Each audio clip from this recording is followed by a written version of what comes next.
All right, so thank you everyone for coming tonight. Thank you for registering. My name's John Stinson. I know a lot of you, but for those of you who don't know me, I'm one of the co-founders of CSE. We're going to take you through today and help you understand the scope of the entire class, and we're going to do that right now. So first, what the course is going to look like. This is going to take about 5 to 10 minutes, and then we're going to fast forward to an exercise that we'll be doing tonight to brainstorm on ideas. It's very common for people to say, "Oh, I was thinking about doing, but I didn't sign up because I didn't have an idea." You are not behind if you don't already have an idea. It's completely fine to not have an idea right now. Yes. We have questionable ideas. Yeah, that's good.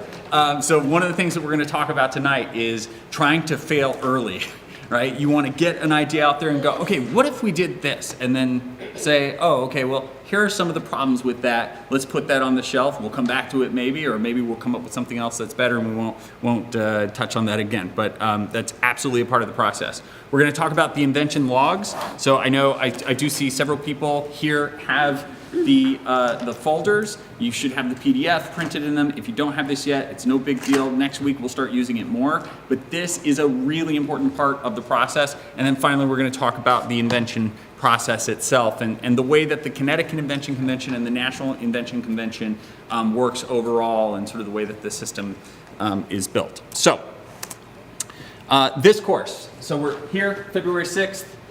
We're going to talk, this is the intro part of it, and then we're going to hit on brainstorming.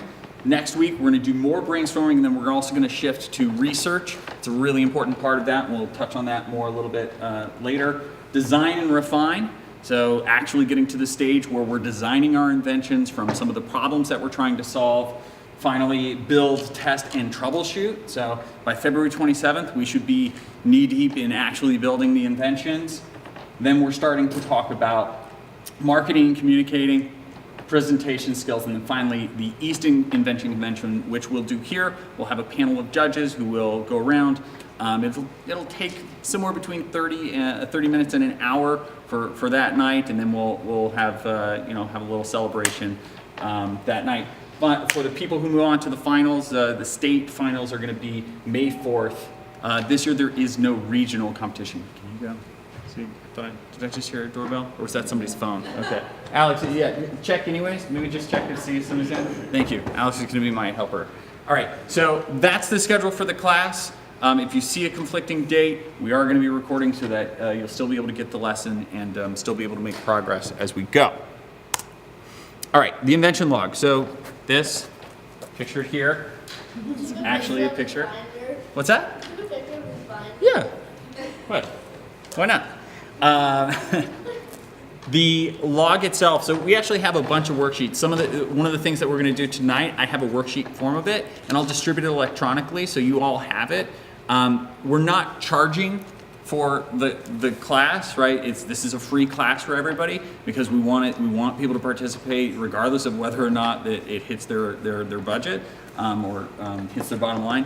And so a part of that is that we're not able to print all the materials for you or provide all the binders like we would if we were doing registration fees and things like that. But I think it's a reasonable trade-off. So binders, inside of that, the invention log, and the invention log is really key. What you will notice if you look at the invention log carefully is that at the bottom of every page is something that says print your name and the date when you finish this page. This is supposed to be gone through every page. It's quite extensive when you start looking through each one of these things. The important thing is that when you're presenting to the judging circle, that you're able to show your process. The process that is the scientific process. You will see explain the problem, identify a solution, connection, what is a possible solution. So each one of these pages, it's looking for you to do some drawings, write down notes, and come up with ideas and do your brainstorming inside of this book so you can show your process and show your work there, okay? So this invention log is not something that we look at the beginning of the class and then we never touch it again. It's really important that you bring this every time, that you're looking at it and that you're going through it. One of the most important pages is right here, and this is actually, we're gonna spend some time on this next. So steps in the invention process.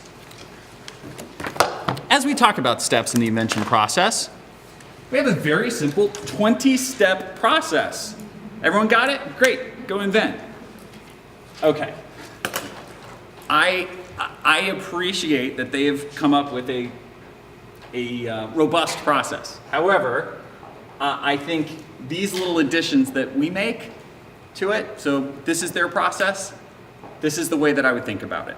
Brainstorming and research, that's these first 5 steps. Design and refine, the next few steps.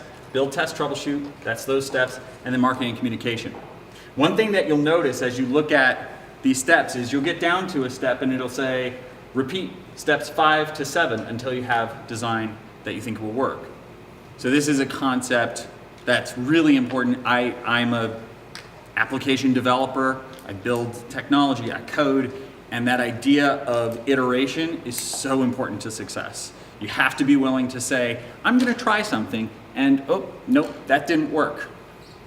All right, I'll try it again. That didn't work. Oh, tried it again, that didn't work. By the 4th time, maybe you're getting it to work. But it's really important that you're willing to try something and go through it. Don't let the sort of perfect be the enemy of good. And that means for the kids out there, like, don't start here and say, I can't come up with a problem. I don't know. And then just give up, right? You just gotta say, okay, here's a problem. Sometimes I have a hard time waking up in the morning. That's a good problem. And what are the results that I'm trying to achieve? Well, that I actually want to get out of bed in the morning. Whoa, hold on, slow your roll. How am I going to achieve that kind of mindset shift? Well, what are the things I like to do most, right? How could I put those right there at the beginning of my day? Now, one of the things when these guys were little, we had just so many kids on our street, and we ended up playing basketball every morning before the bus would come.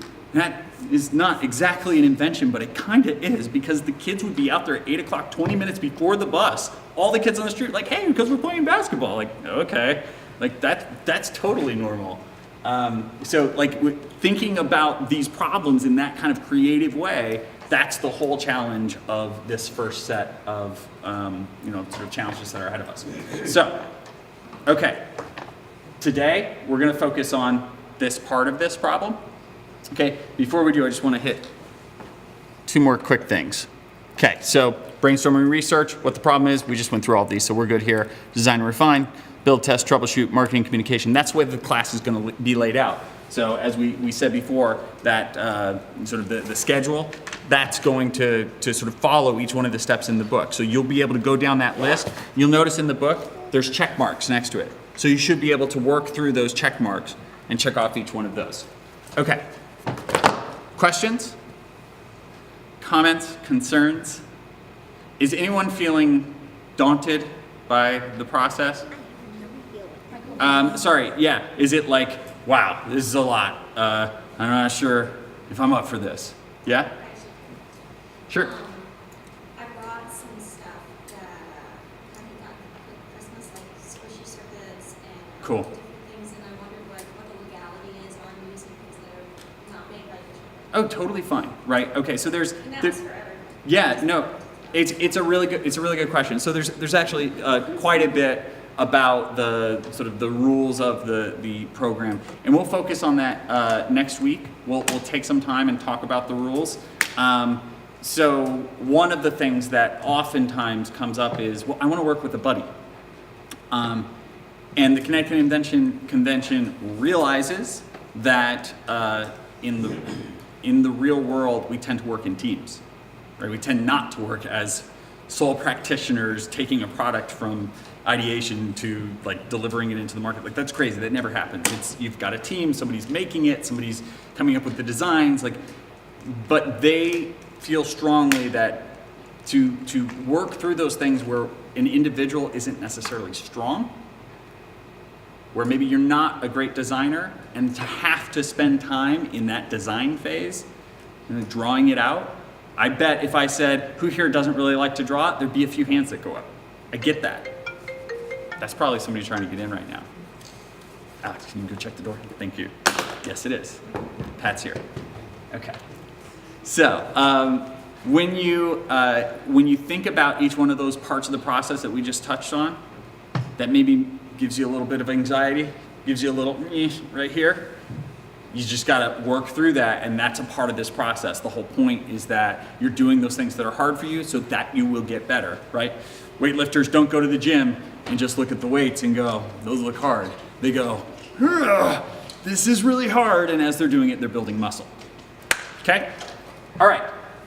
So we will talk more about the rules. There are limitations on how much you can spend, right? So you can't just buy carbon fiber custom, thingamajiggies and things like that. So we'll touch on those rules next week. If anybody is sort of a little bit further down the road and you feel like I kind of need to know those limitations now, I can send out the rules. They're on the Invention Convention website as well, the sort of Connecticut Invention Convention website, so you can see those details there as well that highlight those rules. Okay? Good? Ready? Okay, not too bad, but all right. So brainstorming. We're gonna talk about 3 techniques, and tonight the goal is for you to try each one of these 3, and you can do a quick try of this and a quick try of that, and spend a lot of time doing this. One of these should click. Okay. Now there's 3 techniques. This one is really kind of 3 in 1. So we'll talk about them briefly. I'm gonna start with my favorite one. I use this all the time, legitimately at work. I sit down and I have, there's this paper that's called ledger size paper, right? So it's 11 by 17, so it's like 2 pieces of paper side by side. And those 2 pieces of paper side by side is just the right size for me. And I take my main idea and I write it in the middle and then I draw a circle around it, right? And then I say, what are the most important things that are directly connected to that? And I'll go, whoop, and I'll draw a line and circle that. Now, real mind mapping, you're supposed to sketch it out and do all that, but it's too slow for me. So I do a modified version where all I'm doing is just writing the name, right? So I would just say mind mapping, and then I go, right? Surprise yourself with your own ability. Okay, mind maps, software, computer, online, by hand draw. All right. So the main idea is right there in the middle. Then each one of the ideas, usually there's 4 or 5 ideas that come off of that. Then each one of those ideas can have 2, 3, 4 ideas themselves. Are you guys understanding what we're talking about here? Mind mapping is a really powerful tool if you need to write a speech, do a presentation, or you just need to think through a problem. And maybe you know a lot about something, but you're just not able to put it into words clearly. Mind mapping can be hugely powerful for that. Number 2, new perspective. Alex, you have a question? You also teleport. Yes, okay, so, new perspective, thank you. So, new perspective. Sometimes when you're stuck trying to come up with a problem or trying to brainstorm a solution to a problem, it can be helpful to just say, what if I think about this problem from a completely different perspective? And start to think about, what if I was somebody else?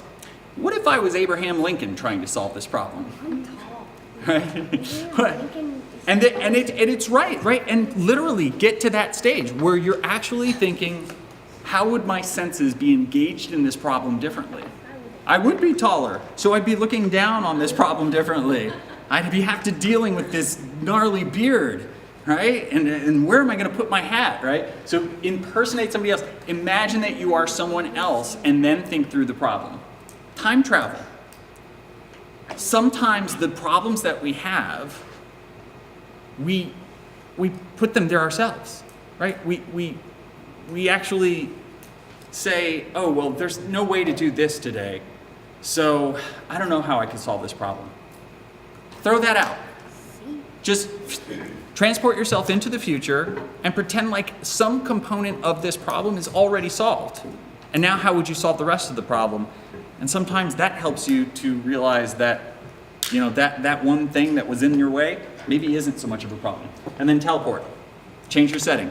Put yourself in another location. Sometimes that itself can change the way that you think about this. So living 20 years ago, living 50 years ago, living 100 years in the future, transporting yourself, being another person. And then last but not least, and this is this is one of my favorites because this is how I interact a lot of times when I'm working with somebody, when I'm collaborating with somebody. Do the opposite of solving the problem. Come up with all the ways that you would stop the solution from coming to the world, right? So let's say that we're talking about the ability for people to do video conferencing with each other, right? Alex's grandmother, who lives in Washington, had never sent a text message, had never sent an email, didn't even have an email address. And a couple of years ago, we got her an iPad. And then she was reading them bedtime stories at night from across the country. Okay, that's quite an invention. How would I stop that thing from being created? What are the things that would be necessary? Okay, well, we got to make sure that the technology remains hard to use, right? Because computers were doing video conferencing like 15 years before the iPads came out, right? I was doing it in high school, right? So there's something there that made it possible for her because of this new invention. What is it? It was so easy to use. Okay, so one thing that I would do to make sure that this thing could never be invented, I'd make it really hard to use. So by way of putting yourself on the other side of solving the problem, of actually saying, what roadblocks would I put? You then can very squarely see, like, oh, I see what is in the way of this, and then you can address those things, okay? Mind mapping, new perspectives, reverse storming. Good? Okay, so let's get started. We want to come up with the problem. That's a real problem. I'm going to give you a very quick example. Okay, so Sam, who's home sick right now, Alex's brother, he started to play basketball this year. And he wants to be a really great ball handler. He idolizes Steph Curry, thinks, Curry's great because he's got a great shot, but he never gets fouled. Why? Because he can just create space between him and his defender so easily because he's got amazing ball handling skills. Wow, cool. So he wants to have amazing ball handling skills. How is he going to do that? He wants to make sure his technique is perfect. He wants to make sure that he's getting the repetitions. So Sam has created a mat. And it's basically just a floor, like a rug, right? That you'd see in an entryway, right? And he's got taped out positions where his feet should be. Targets for where he should be dribbling right hand to keep the ball in his right pocket, left pocket, crossovers between his legs. He's got targets for each of those. And he's talking about if we could put sensors in there and we could hook that up to an iPhone, then you could see how many you get on this hand and this hand. And he's off and running. But the problem is the important thing, right? He wants to become a great ball handler. How is he going to do that? How is he going to do that and make sure that he's doing it the right way? Because he watches people and he goes, they're putting in the time, but they're doing it wrong. So he's really focused on that problem of having great form. Alex also has one that we'll talk about in subsequent meetings, but the meetings that we do in the future, we'll talk about yours as well. Thank you, Alex. But you can all share your ideas too. So the last 10 minutes, good. So we have about an hour left. The last 10 minutes at 7:50, we'll check in and see if anyone wants to share theirs. If you don't, maybe we'll get Alex to share the idea that he's coming up with right now. Good? Okay, have fun. Okay, so